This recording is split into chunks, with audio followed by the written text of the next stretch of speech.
أما بعد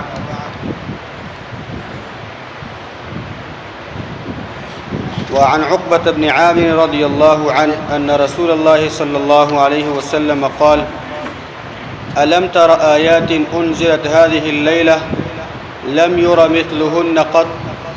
قل أعوذ برب الفلق وقل أعوذ برب الناس رواه مسلم. کتاب ریاض صالحین یوسلو درې اتیم نمبر باب شروع بابو په باره د دې کې چې تیزی وا په ځینې سورتونو باندې او خاص آیتونو باندې. په دې باب کې شپږم نمبر حدیث ته عقبة بن عامر رضی الله عنه روایت ته چې یقینا رسول الله صلی الله علیه وسلم فرمایلی دي ألم تر آیات انزلت هذه الليلة آیاتات پته نشته ده ته نه پویا چې نن شپه آیاتونه نازل شوي دي ته خبر نه دې اتهام تعجبي الله پیغمبر صلی الله علیه وسلم دغه آیاتونو د عظمت نه تعجب کوي چې دې ناشنا آیاتونه نازل شوي دي نن شپه لم ير مثلهن قط چې دغه آیاتونو په شان ته چیرته نه لیدل کېږي هیڅ کلم داسې آیاتونه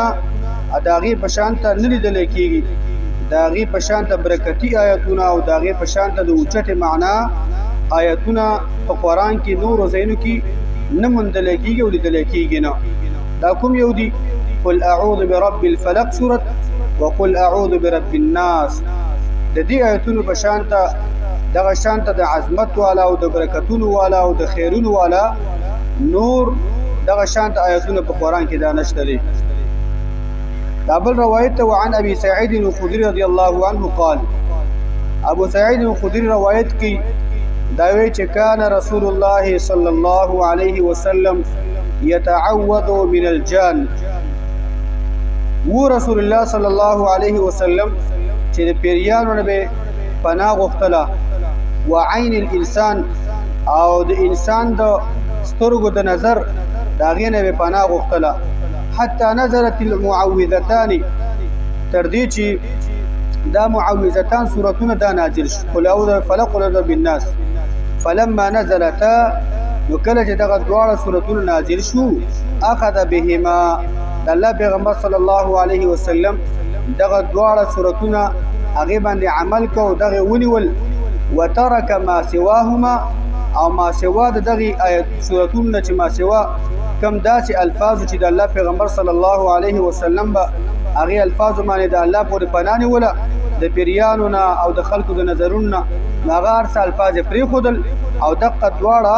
سورتونه نبی صلی الله علیه وسلم لستل او هغه باندې عمل کو. یو بل روایت کی راځي دې کتاب کې نشته روایت امام بخاری او د مسلم دی. عائشہ ذا فرمای ان النبي صلى الله عليه وسلم كان اذا اشتكى يقرأ على نفسه بالمعوذات نبی صلی الله علیه وسلم چې دغه شان تکله د یو شینه شکایت کو د الله پیغمبر باندې بدرد او تکلیف او پریشانی به و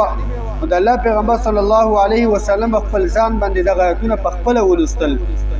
قل فلق سوره قل بالناس دا سورتونه په خپل ځان باندې ولستل چې کله به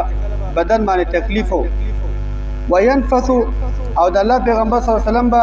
دغه شان د آیتونه به پوکړل نفس ولکېږي هغه پوکیده چې باغ کې لږ شانته لاړې پکې هم وي. نو فلما اشتد وجعه عائشہ فرمای وکړه چې نبی صلی الله علیه وسلم په بدن مبارک باندې درد زیات شو كنت اقرا عليه نو ما بد الله پیغمبر صلی الله علیه وسلم او دا سورتونه لستل وامسح عنه بيده او دغه شانته ما به دغه شانته هغه دغه وامسح عنه بيده او ما به دغه شانته د الله پیغمبر صلی الله علیه وسلم بدن مبارک باندې خپل لاسونه تکول دا به ما مسکول او راخل به می رجاء برکتها دغه آیاتونو دغه شان هغه د برکت په وجه باندې او د هغې د امید په وجه باندې کله چې دا آیتونه معوذتان دا سورتونه قل اعوذ بالفلق و برب الناس سورتونه سړی ولولي او دغه شان هغه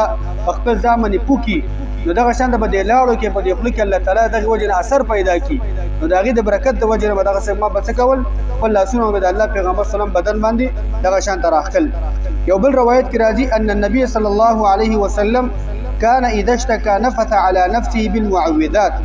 یقینا النبي صلی الله علیه وسلم عادت مبارک داو چې کله به دغه شانته شکایت مند کو دی یو زینا خپل بدن کې الله پیغمبر صلی الله علیه وسلم دغه شانته دغه معوذتين سورتونه چي دي دا به دغه شانته پوبې کړل او خپل بدن باندې به دغه شانته وکړل ومسح عنه بيده او د الله پیغمبر صلی الله علیه وسلم د خپل لاسونه راواخیستل خپل بدن باندې به دغه شانته دا به دغه شانته اومګل خپل بدن باندې خپل لاسونه دا به مسح کړل کله چې دا روایت دغه شانته ولستل شو نو دی روایت سند کې یو کس ته معمر ابن راشد په نامه باندې دا یو راوی دی نو دا د خپل استاد نه تاسو کو محمد بن شهاب الزهري رحمه الله نه تاسو کو کیف کان ينفثو دا الله پیغمبر صلی الله علیه وسلم دا پوکې څنګه کو طریقې څنګه وا الله پیغمبر به کومه طریقه باندې دغه شانته دا پوکې وکاو ناغیو تولا ينفث على يديه ثم يمسح بهما وجهه د الله پیغمبر صلی الله علیه وسلم دا سورتونه ولستلو او دغه شانته به خپل لاسونو کې وپکړي چې وپکړو او به د الله پیغمبر د دوه رسول الله واغستل خپل مخ مبارک او دغه شان بدن مبارک به څکو هغه به ور باندې مسکو دا یعنی طریقه وته خودله یعنی خلاصه دا دوه سورتونه هغه سورتونه دي چې رب العالمین عظیمه شفا به کې اچول د ټول شرونو نه مصیبتونو نه تکلیفونو نه کدا بدني دي کدا دینی دي کدا د هر رنګ مصیبتونه دي الله تعالی به دې سورتونه باندې شانته بساتی او دا ته څو کې دغه شانته خصوصا د سار او ماخام درې رزل د لستلوي پکار دي کله سړی کټ ته وکی دي بسترې تلاړ شي ال تدریب دل دغه شانته ویل پکار دي وسره قل اعوذ قل والله وحسب صوت اخلاص هغه تدریب ویل پکار دي نور عام منزونه کې دا کم چې نور منزونه دي د فرمون ورسته یو ځل ویل دغه شانته پکار دي د دې آیاتونو د دې حدیثونو خلاصه دا ده چې په دې حدیثونو کې عظیم شان د معوذتین بیان شي تاب رب العالمین په دې صورتونو په وجه باندې ساحرانو نه دغه شان د غلو د ډاکوانو نه تاب د حاسدینو نه تا د زړه د مرض نه رب دې الله نه کوي د شیطان د وسوسو به رب العالمین ورته دغه شان د ساتي عام چې څومره شرونه آفتونه مصیبتونه دي او تا ته متوجي دي او تر ځان نه خبر نه دغه شان د هغه مصیبتونه چې راغلي ملانه دي دغه نه رب العالمین ته دې صورتونو په وجه باندې الله تعالی ساتي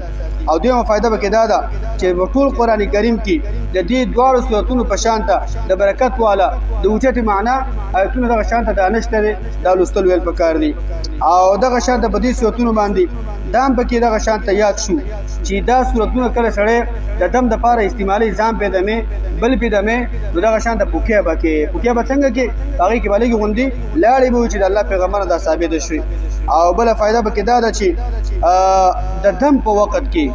کله سره ځان دمي یا بل سره څوک دمي نو دم په وخت کې دغه شانته لاس راکل چې کله د ګلاسونو کې دا صورتونه کوي او هغه دغه شانته بلاسونو کې هغه پوکې وکي دغه لاس د مریض باندې راکل یا په خپل ځان باندې راکل دا به ثابت شو یو ګوره دا موږ تاسو دغه شانته د ماخام او سار اسکار چې کوم یو او دغه شانته مانده روسه چې راکم اسکار روزنه خلک مونږ ګور دا راخلې په ځامن کوکی او دغه شانته ځامن راخکاږي دا به نشته دی د دم په وخت کې چې کړه داوي د دم په وخت کې داوي ځان په بدن باندې تکلیف ته ځان دمه په دې معنی هغه وخت کې ودا راخلې او دغه شانته بوکي او ځامن به راخکي اما عام اوقات کې چې داوي دغه شانته دا به نشته کم د کې الله د پیغمبر نه ثابت دي البته دغه شانته په ځامن دا راخکاږي او بل فائدہ به کې دا ده چې په دې د شپې الته کول شي شپې چې کړه ثابت دي او بل فائدہ به کې دا ده چې دغه شان د ځان هم دمول شي ثابت شو د الله پیغمبر په ځان دمو او بل سره هم دغه شان د څه کول شي هغه دمول شي او بل فائدہ به کې دا چې عائشہ زها عظیم فضیلت چې د الله پیغمبر صلی الله علیه وسلم ته په ټول بیان کې نږدې وي هغه دغه شان هغه وا ځکه چې هغه د الله پیغمبر صلی الله علیه وسلم په کم دغه شان د الله پیغمبر د عائشہ نه په کمره کې وفات شوی دی او هغه ولډي زیات خدمت کړی دی الله دې ټول سره نقشانه موږ تاسو په جنت کې د عائشہ نه سره یوځي کی او الله دې عمل کو توفیق باندې راکړي وصلی الله علی نبینا